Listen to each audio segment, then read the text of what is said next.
Un saludo muy especial para cada uno de ustedes, que la paz y la bendición de Dios sea con ustedes. A continuación presentamos el resumen general de la lección de escuela sabática correspondiente a este sábado 23 de mayo, lección número 8. La creación, el Génesis como pilar, parte 1. Verso para memorizar. En el principio era el verbo y el verbo era con Dios y el verbo era Dios. Este era en el principio con Dios. Todas las cosas por él fueron hechas, y sin él nada de lo que ha sido hecho fue hecho. En él estaba la vida, y la vida era la luz de los hombres. San Juan 1, del 1 al 4. Reina Valera del 60. Oremos. Padre Celestial, ayúdanos a entender, a comprender tu palabra, que ellas sean de fortaleza y crecimiento espiritual para cada uno de nosotros. En el nombre de Jesús. Amén. Los primeros capítulos del Génesis son fundamentales para el resto de las Escrituras. Las principales enseñanzas o doctrinas de la Biblia tienen su origen en el Génesis. Allí encontramos las siguientes enseñanzas: la naturaleza de la deidad, el sábado, el origen del mal, el Mesías y el plan de redención, el diluvio universal, el pacto, la dispersión de idiomas y pueblos, el poder de la palabra de Dios, la genealogía desde la creación hasta Abraham, la naturaleza de la humanidad, el matrimonio entre un hombre y una mujer, y la administración de la tierra y sus recursos, entre otras creencias que podemos encontrar en este maravilloso libro. Así que estas creencias hacen que este libro tome gran preeminencia entre nosotros y amerite, por lo tanto, ser objeto de un estudio especial en este tiempo. En el principio creó Dios los cielos y la tierra, Génesis 1:1. Las primeras preguntas de la filosofía sobre quiénes somos, por qué estamos aquí y cómo llegamos aquí se responden con la primera frase que encontramos al abrir la palabra de Dios.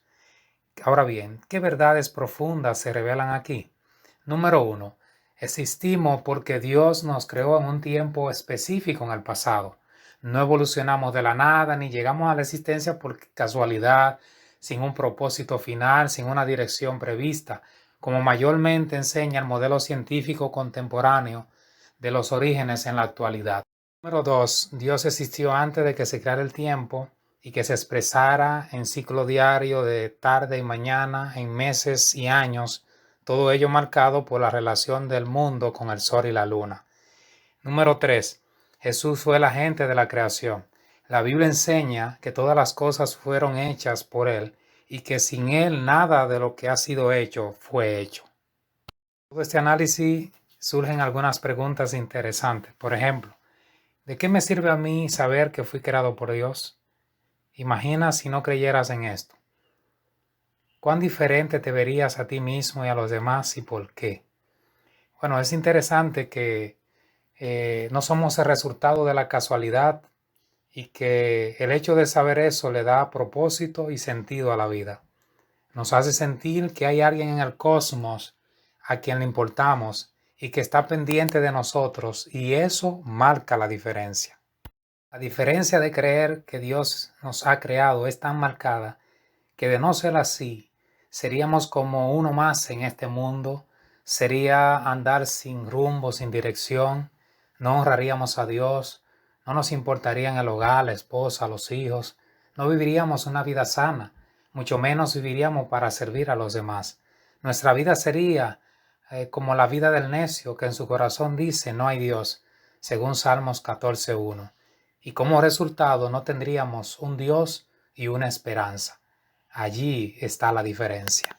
En los últimos años ha habido una tendencia a considerar que la semana de la creación no es literal, sino una metáfora, una parábola, incluso un mito.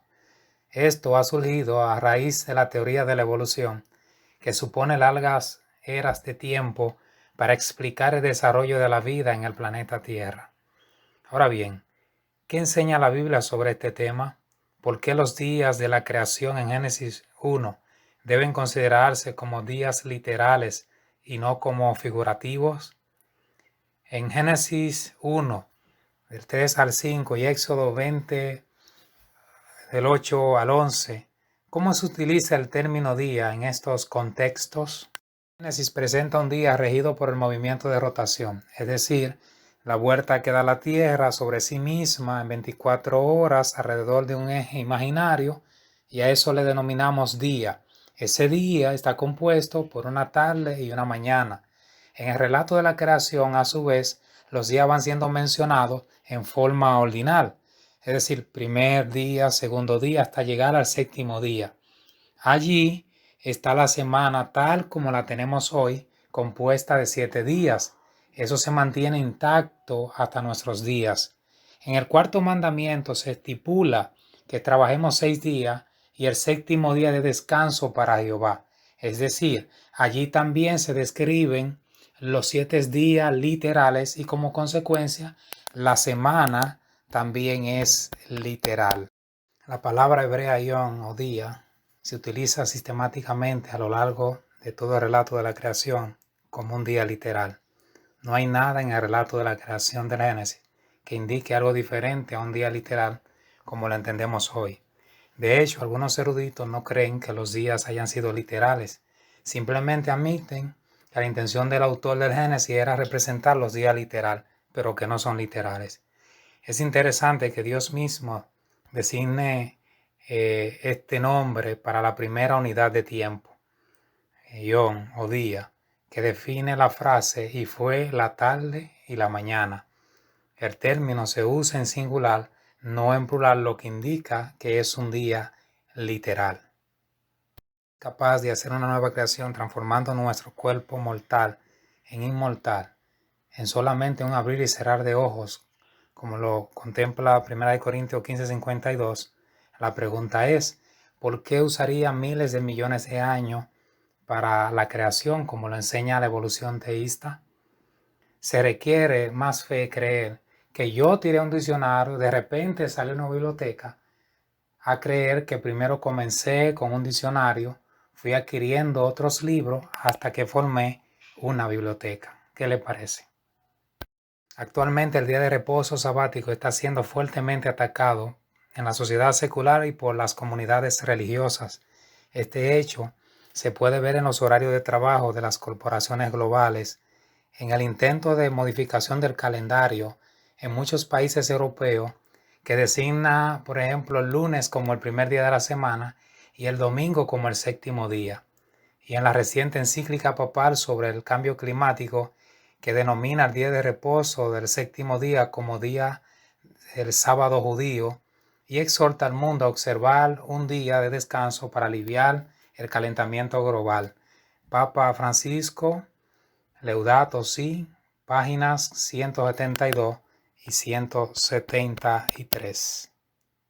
En Génesis 2, del 1 al 3, Éxodo 20, del 8 al 11 y Marcos 2:27, como también Apocalipsis 14:7, encontramos algunos detalles sobre la interpretación de la semana de la creación.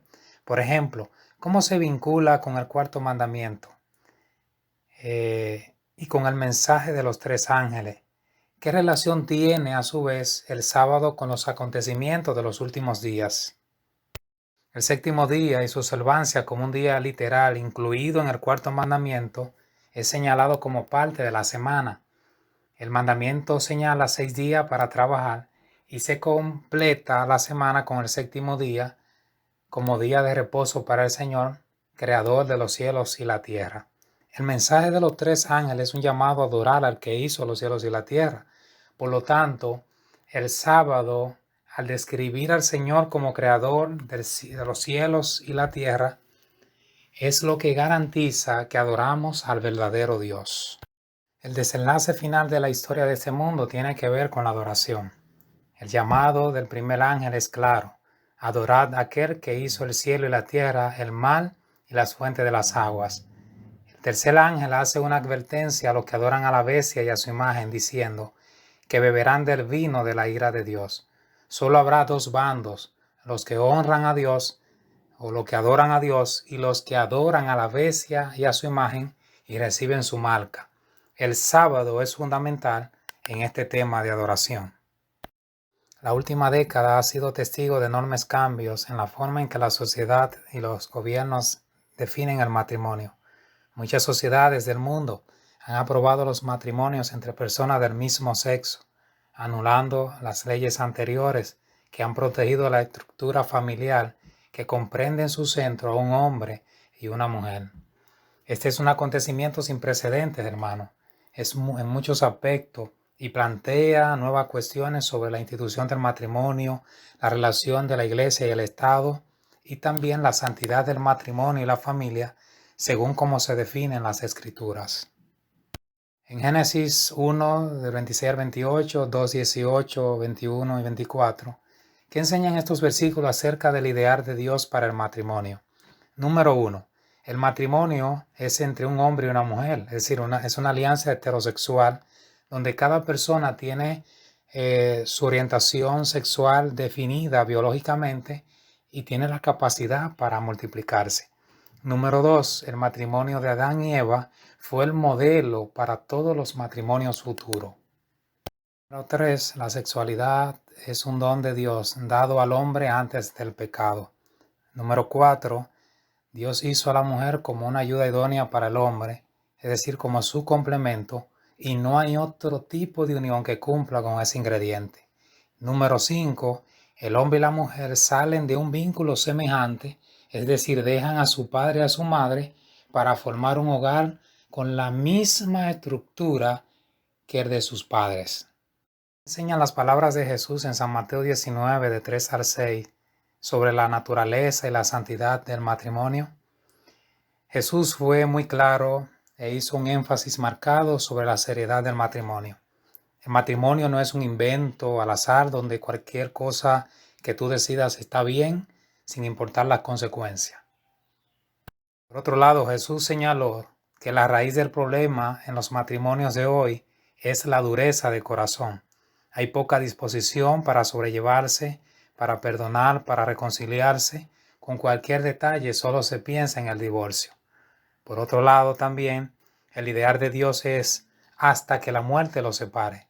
Si no se pierde de vista ese ideal, estoy seguro que tú lucharás por tu matrimonio aun cuando tengas que ir a un especialista o correr una milla más con tu pareja. La Biblia presenta un vínculo ininterrumpido entre la creación perfecta, la caída, el Mesías prometido y la redención final. Estos grandes acontecimientos se convierten en la base del tema de la historia de la salvación para la raza humana. Ahora bien, Génesis 1, 31, 2, 15 a 17, 3, del 1 al 7, ¿qué ocurrió con la creación perfecta de Dios? Como afirma Pablo, la declaración de Dios del Génesis 2, 15 a 17, Romanos 5, 12, 6, 23, ¿qué relación guardan con las enseñanzas de la evolución teísta? Dios creó el ambiente para que el hombre habitase, no había vestigio del mal. La palabra afirma que todo era bueno en gran manera, Génesis 1, 31. Dios estableció un límite al hombre y le dio libre albedrío como una evidencia más de su amor. Cuando Eva se apartó de Adán, Satanás vio una oportunidad para arruinar lo creado. La caída abrió una brecha entre Dios y la humanidad, luego entre Adán y Eva. En un momento desprevenido, Eva se acercó curiosamente al árbol prohibido de la ciencia del bien y del mal. Satanás, al insinuar dudas sobre la palabra de Dios, logró distorsionar e interrumpir el plan de protección de Dios para con ellos. Después que Adán y Eva comieron del árbol, desobedeciendo la voluntad expresa de Dios, los resultados inmediatos fueron devastadores. Sentido de separación y culpa, desnudez. Adán y Eva se culparon mutuamente. Muerte, Caín mató a su hermano Abel en el capítulo 4. Poligamia, un tal Lamed tomó 2 mujeres, a Ada y Sila en el capítulo 5. En el capítulo 6 ya vemos que la maldad se generalizó. Y finalmente, destrucción. Dios tuvo que destruir la tierra con un diluvio. Elena de White, comentando sobre el cuidado de Dios hacia la primera pareja, dice: los ángeles amonestaron a Adán y a Eva a que se mantuvieran en guardia contra las argucias de Satanás, porque sus esfuerzos por tenderles una celada serían infatigables. Patriarcas y Profetas, página 35. El tema del pecado y sus consecuencias describe cómo el pecado entró por un hombre y así pasó a todos, de igual forma cómo entró la muerte por un hombre y de igual forma pasó a todos, y concluye que la paga del pecado es la muerte. Con este escenario que trajo el pecado sobre la humanidad, una creación deformada, podemos afirmar que el pecado afectó la creación y que sí hubo pequeños cambios en la genética humana. Por lo tanto, el plan de Dios es restaurar a su estado original esa imagen que el pecado destruyó. Resumen, los tópicos estudiados durante esta semana, como son la creación, el sábado, el matrimonio, entre otros, son tópicos que están siendo muy cuestionados en la sociedad actual y por ciertos grupos religiosos. Y es importante que meditemos en esto. Quiera Dios que ese estudio haya servido para reforzar nuestra creencia al respecto y verlo con mucha seriedad y criterio, como para dar una respuesta firme a quienes quieran hacer vacilar nuestra fe con argumentos no fundamentados en la palabra de Dios. Realmente, hermano, que nuestra creencia en una creación de 7 días literales sea consolidada frente a la teoría de la evolución, que podamos ver el Génesis como el libro que aporta el fundamento para todas nuestras creencias, que nuestra creencia en el matrimonio sea vista con seriedad y que podamos permitir que Dios cumpla su ideal en nuestro matrimonio, que al afirmar una vez más que fuimos creados a imagen de Dios, eso puede impactar nuestra vida y la de otros reflejando esa imagen para la gloria de nuestro Dios. Dios te bendiga y te guarde. Si te gustó, dale a la campanita, suscríbete. Dios te bendiga.